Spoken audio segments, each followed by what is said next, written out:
امریکی صدر Donald Trump کی جانب سے وینزویلا پر حملے، اس کے صدر نکولس مادورو کی گرفتاری اور عارضی طور پر ملک چلانے کے اعلان نے نہ صرف پوری دنیا کو حیران کر دیا ہے بلکہ ایک نئی بحث کو جنم دے دیا ہے کہ کیا صدر ٹرمپ ایک نئے ورلڈ آرڈر کی تشکیل دے رہے ہیں جس میں قانون اس کا چلے گا کہ جس کے ہاتھ میں طاقت ہوگی اور عالمی قوانین کا کوئی احترام نہیں ہوگا۔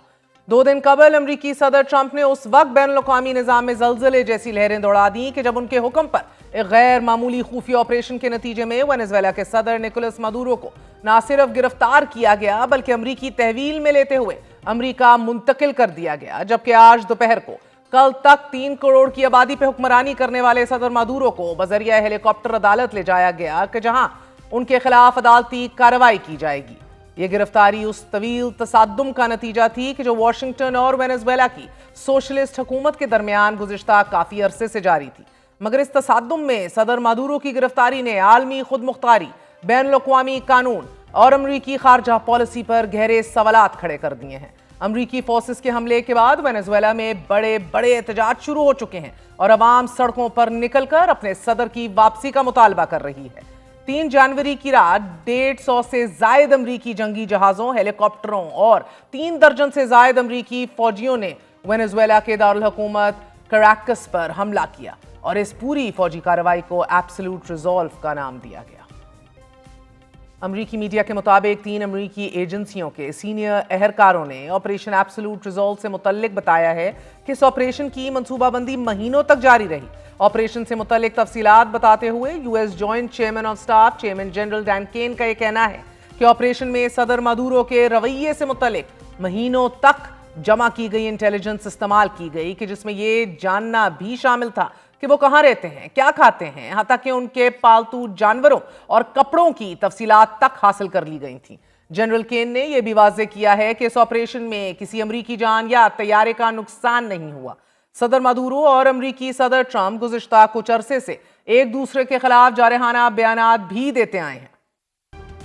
واضح رہے، صدر ٹرمپ کے علاوہ امریکہ کے مغربی اتحادی ممالک بھی صدر مادورو کے خلاف کچھ عرصے سے بیانیہ بنا رہے تھے کہ وہ 2024 کے الیکشن میں دھاندلی کر کے وینزویلا میں اقتدار پر قابض ہوئے۔ ساتھ ہی صدر ٹرمپ وینزویلا پر منشیات پھیلانے کا بھی الزام عائد کرتے آئے ہیں۔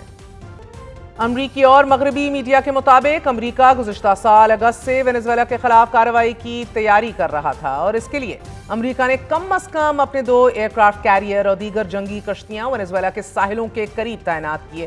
ان جنگی بحری جہازوں کو امریکی ایئر فورس کا کور بھی حاصل رہا۔ عالمی ماہرین کے مطابق دھاندلی اور منشیات سے بڑھ کر ایک اور فیکٹر بھی ہے کہ جس کی وجہ سے صدر مادورو کو عہدے سے ہٹایا گیا ہے۔ الجزیرہ کی ایک رپورٹ کے مطابق یہ ملک سیاہ سونے یعنی کہ تیل کے ایک عظیم سمندر پر بیٹھا ہے، مگر اس کے باوجود امیر ترین ممالک میں شامل نہیں۔ اعداد و شمار کے مطابق 2023 تک وینزویلا کے تصدیق شدہ تیل کے ذخائر تقریباً 303 ارب بیرل تھے۔ یہ مقدار سعودی عرب، ایران اور کینیڈا جیسے بڑے ممالک سے بھی کہیں زیادہ ہے۔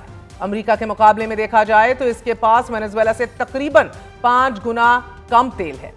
فرانس 24 کے مطابق ایک وقت میں روزانہ 35 لاکھ بیرل تیل پیدا کرنے والا ملک اب بمشکل 11 لاکھ بیرل یومیہ تک محدود کر دیا گیا ہے۔ الجزیرہ کے مطابق اتنی مقدار میں تیل کے ذخائر کی بدولت وینزویلا کو دنیا کے امیر ترین ممالک میں شامل ہونا چاہیے تھا، مگر حقیقت اس کے بالکل برعکس ہے۔ یہ ملک آج اپنی بنیادی ضروریات بھی پوری کرنے کے لیے جدوجہد کر رہا ہے۔ مہنگائی کی وجہ سے عام شہری کی قوت خرید بہت کم ہے۔ مقامی کرنسی بولیوار کی قدر شدید گراوٹ کا شکار ہے۔ شدید عالمی پابندیوں کے ساتھ اربوں ڈالر کے قرضوں نے بھی وینزویلا کو جکڑ رکھا ہے، جبکہ روئٹرز کے مطابق تجزیہ کاروں کا اندازہ ہے کہ وینزویلا کے تقریباً 60 ارب ڈالر مالیت کے ڈیفالٹ شدہ بانڈز تاحال واجب الادا ہیں، جبکہ وینزویلا کا مجموعی بیرونی قرضہ تقریباً 150 سے 170 ارب ڈالر کے درمیان بنتا ہے۔ اتنا تیل ہونے کے باوجود وینزویلا کی معاشی مشکلات سے متعلق ماہرین کا یہ ماننا ہے کہ وینزویلا کا زیادہ تر تیل کروڈ آئل یعنی کہ انتہائی گاڑھا تیل ہے۔ اس تیل کو نکالنا اور صاف کرنا عام تیل کے مقابلے میں کہیں زیادہ مشکل اور مہنگا ہے۔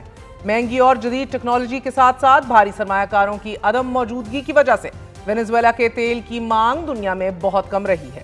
الجزیرہ کے مطابق تیل کے معیار کے علاوہ حکومتی بد انتظامی اور سرکاری ملکیتی آئل کمپنی نے وینزویلا کو دنیا میں پیچھے رکھنے میں اپنا حصہ ڈالا ہے۔